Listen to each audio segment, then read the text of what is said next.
मरी तो on duty है, वो ऑन ड्यूटी तो गायब हुई है, आप ही के यहाँ से तो गायब हुई है, ड्यूटी के दरमियान तो किडनैप हुई है। तो इंसाफ कैसे मिलेगा मैम? इंसाफ इसी तरह मिलेगा कि तमाम लोगों को एकजुट होकर सड़कों पर आना होगा। बलात्कार कर रहे हैं, उसकी फैमिली की इज्जत का बलात्कार कर रहे हैं, उनकी जिंदगी का बलात्कार कर रहे हैं, उनको रोजाना आप मौत की तरफ लेके जा रहे हैं, आपको शर्म नहीं आती? राबिया सैफी के पास पल पल के सबूत है, राबिया सैफी जहाँ भी जाती थी। तो अब इस मुद्दे को बहुत तेजी से ठंडा करा जा रहा है ताकि राबिया सैफी का जो एक पॉलिटिकल मर्डर कराया गया। इस वक्त न्यूज लॉन्ड्री की वो रिपोर्ट पढ़ रहा हूँ जिसमें कहा गया है कि जो डीएम मेहरा थे उन पर आरोप लग रहे हैं। उस परिवार में जहाँ झाड़ू पोछा होता हो, जहाँ कार मैकेनिक या बाइक मैकेनिक हो, जहाँ पर एक कारपेंटर बड़ा ही हो, सेल्फ डिफेंस के लोगों ने और यहाँ के जो जितना शासन प्रशासन था, मोबाइल तक छीने थे। आप बताओ ना, अगर मेरी औलाद है तो मुझे क्या इसमें आ रहा है कि मेरी बेटी ने निकाह करा है तो मैं क्यों नहीं बताऊंगी दुनिया को।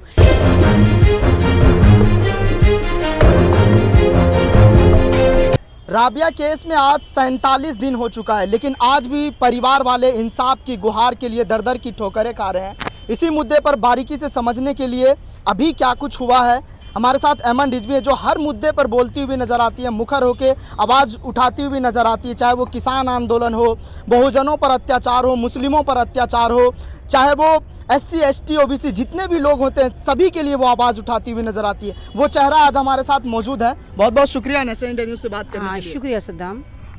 सबसे पहले मैं ये आपसे समझना चाहूँगा कि राबिया केस में आप लगातार वहाँ पर आवाज़ उठाती रहती हैं, जाती भी रहती हैं, परिवार वालों से मिलती हैं, क्या कुछ नई जानकारी है वो भी ज़रा बताइए हमारे दर्शकों को। ये जिस तरह की अब तो बिल्कुल ऐसा लग रहा है कि सद्दाम इस मुद्दे को पूरा ये जो सरकार, शासन प्रशासन और दिल्ली एडमिनिस्ट्रेशन है कहीं ना कहीं प्रेशराइज करके इसको ठंडा करने के मूड में है, क्योंकि अभी भी राबिया सैफी के चारों तरफ कुछ ऐसे लोगों को इम्प्लांट करा हुआ है जो सरकार के ही हैं। और ताकि क्योंकि राबिया सैफी की फैमिली से आप भी मिले हुए हो, आप भी लगातार अपने चैनल के माध्यम से अपने आपने कितनी मेहनत करी, ना दिन देखा ना रात देखा, आपने किस तरह उस मुद्दे को लाइमलाइट में, हाईलाइट में और जिंदा रखा, ये आपने भी देखा कि उसका जो परिवार है वो कितना गरीब परिवार है, कितना एक इलिटरेट परिवार है, कितना एक लेबर क्लास परिवार है, जहाँ पर आप देखिए कि बाप अगर कारपेंटर है तो माँ झाड़ू पोछा करने वाली है, भाई बाइक सही करने वाला है। तो ऐसा परिवार जो खुद एक बिल्कुल माइनर परिवार नज़र आता है, और फिर अगर उनकी एक ही बेटी जिसको उन्होंने पढ़ाया लिखाया, एक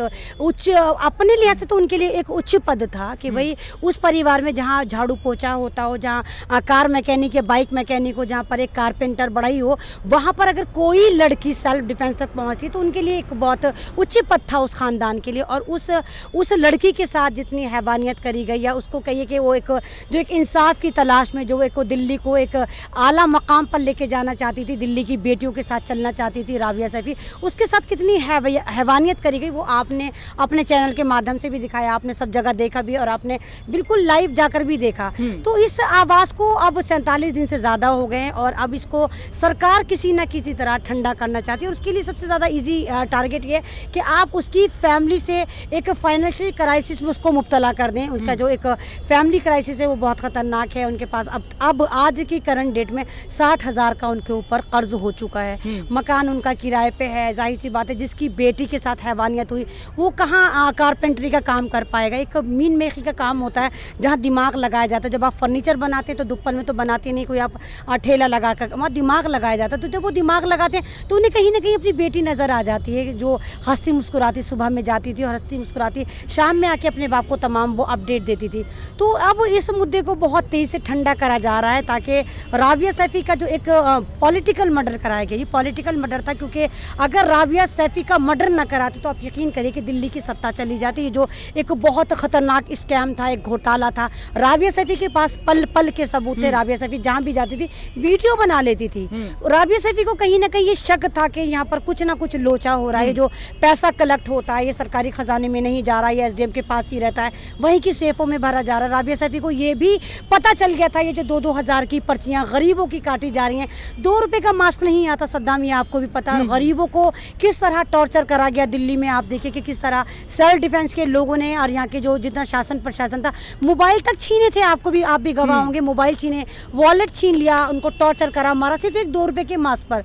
अगर ये वाकई आपदा थी तो आपने 2 रुपये का मास्क देना था, 10 रुपये ले लेते उसे, आपने 2-2 हज़ार के जो चालान करे उसमें भी बाद में फर्जीवाड़ा के सारी वो नकली स्लिप थी। तो ये तमाम सबूत राबिया सैफी पर थे। जिस तरह लीक हुए 25 में आपने देखा कि किस तरह SDM के यहाँ छापा पड़ा और 26 में आनन फानन राबिया सैफी का ट्रांसफ़र ऊपर करवा दिया, उसको मार दिया गया। ठीक है, एक चीज़ और समझना चाह रहा हूँ मैं आपसे। मैं इस वक्त न्यूज़ लॉन्ड्री की वो रिपोर्ट पढ़ रहा हूँ जिसमें कहा गया है कि जो डीएम मेहरा थे उन पर आरोप लग रहे हैं कि जो राबिया सैफ़ी है उससे करीबी बढ़ रहा था, इसीलिए निज़ामुद्दीन ने उनको जो है हत्या करवाया, जो इल्ज़ाम लग रहे हैं। ये न्यूज़ लॉन्ड्री की रिपोर्ट बता रही है। नहीं सर, एक बात बताइए, वो उसका पर्सनल मैटर है।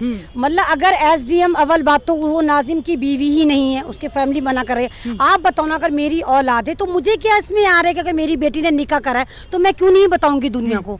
यानी निकाह हुआ ही नहीं है और इस बात को इतना तूल देना। अगर नाजिम ये कह रहा है कि वो मेरी बीवी थी, तो नाजिम ने जिस वक्त मर्डर करा उसका 26 में कह रहा है मैंने मर्डर करा, तो 26 में क्यों नहीं थाने में जाकर बताया कि मेरी बीवी थी? 15 दिन बाद ही क्यों एविडेंस निकल कर आ रही है? यानी 15 दिन तक उसके मोबाइल से बाकायदा पिक्चर्स बनाई गई, एडिट करी गई, निकाहनामा बनाया गया और बाद में कि एसडीएम को फंसा दिया कि हाँ भाई एसडीएम से ताल्लुकात है। हाँ, मैं मानती हूँ कि एसडीएम के साथ वो काम करती थी, ये और ज्योति एसडीएम के साथ ही काम करती थी। अब अगर साथ काम करना है तो ये तो बहुत मतलब भारत में बड़ा आसान है, किसी भी महिला को टारगेट कर दो कि इसका चक्कर उसके साथ है। तो शर्म नहीं आती कि एक मरी हुई लड़की जो दुनिया से जा चुकी, जो हैवानियत का शिकार हो के तुम उसको ऑलरेडी मरवा चुके, तुम्हें अब भी चैन नहीं है कि तुम अब उसकी पाकीज़गी पर उसके उंगली उठा रहे हो, उसके किरदार पर उंगली उठा रहे हो। तो इस तरह नहीं होना चाहिए। तमाम लोगों को, नेताओं को, तमाम लोगों को ये वाली बात सोचना चाहिए कि तमाम लोग भी बेटी वाले होते हैं। इवन हमारे मामूजान केजरीवाल साहब, आपको भी डरना चाहिए ऊपर वाले से कि आपकी भी एक बेटी है, उसके साथ भी कुछ गलत हो सकता है। अगर आप दूसरे की बेटी पे गलत करवाने के बाद, मरवाने के बाद फिर भी उसको नहीं छोड़ना चाहते, उसकी फैमिली को लगातार आप बलात्कार कर रहे हैं, उसकी फैमिली की इज्जत का बलात्कार कर रहे हैं, उनकी ज़िंदगी का बलात्कार कर रहे हैं, उनको रोज़ाना आप मौत की तरफ लेके जा रहे हैं, आपको शर्म नहीं आती? ठीक है, राबिया की पड़ोसी है 40 वर्ष की, जो मीना बताती है कि राबिया बहुत अच्छी लड़की थी, वो अच्छे से जॉब करती थी, आना जाना करती थी। उनके परिवार वालों से मेरी बातचीत हुई तो उन्होंने कहा कि जब लेट हुआ करती थी वो, तो मैं छत पे जा कर के राबिया को देखती थी और उसके बाद जो है जब नहीं आती थी तो मैं छत से देखती थी और उसके बाद जो है जब आने लगती थी वो दिख जाती थी।